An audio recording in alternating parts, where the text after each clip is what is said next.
अभी हमारे पास बारी है पास्ट इंडिफिनिट टेंस की कि पास्ट इंडिफिनिट टेंस क्या होता है। पास्ट इंडिफिनिट टेंस, चलो पहले बताता हूं कि डेफिनेशन का क्या है। पास्ट इंडिफिनिट टेंस उन कामों के लिए इस्तेमाल होता है या उन एक्शंस के लिए इस्तेमाल होता है जो हमारे पास पास्ट में हुए हो, जो पास्ट में मुकम्मल हो गए हो। अब इसकी आइडेंटिफिकेशन क्या है? अलिफ या छुट्टिए और या और बड़ी, ये बड़ी है या ये छुट्टिए है। अगर ये उर्दू जुमलों को आखिर में आपको नजर आ जाए तो उसके लिए आप डायरेक्ट पास्ट इंडिफिनिट टेंस का इस्तेमाल करोगे। मैंने खत लिखा, आखिर में अलिफ आ रहा है। वो स्कूल गई, आखिर में या आ रहा है। उसने खाना खाया, साइकिल चलाया, मोबाइल देखा, सबक भी पढ़ा और इंग्लिश भी सीखा। सब में आ रहा है अलिफ छोटी बड़ी है, ये हमारे पास आया। तो ये इस टेंस की आइडेंटिफिकेशन है। इस तरह के जुमलों को इंग्लिश में चेंज करने के लिए पास्ट इंडिफिनिट टेंस का इस्तेमाल।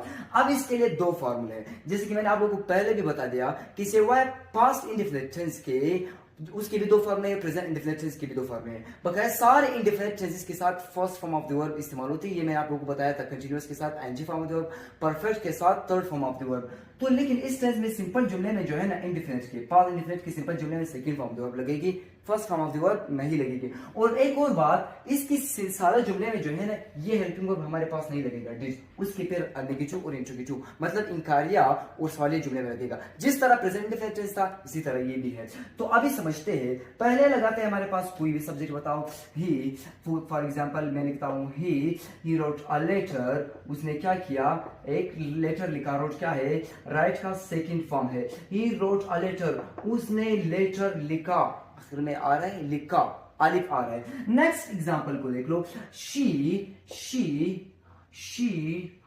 वोक अप अर्ली। वो क्या हुई? वो वक्त पर उठी।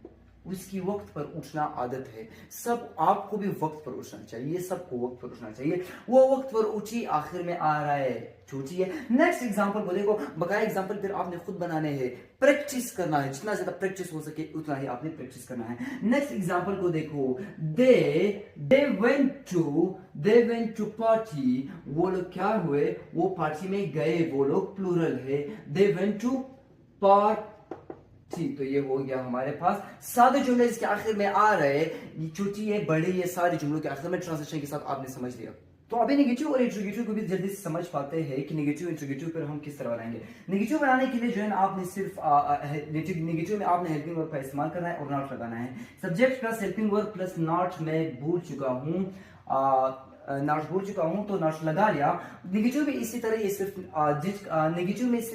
नेगेटिव भी इसी तरह सिर्फ डिड नॉट आप लगाओ, वही सेम सेंटेंस इस्तेमाल करते हैं। He wrote a letter. Negative में आप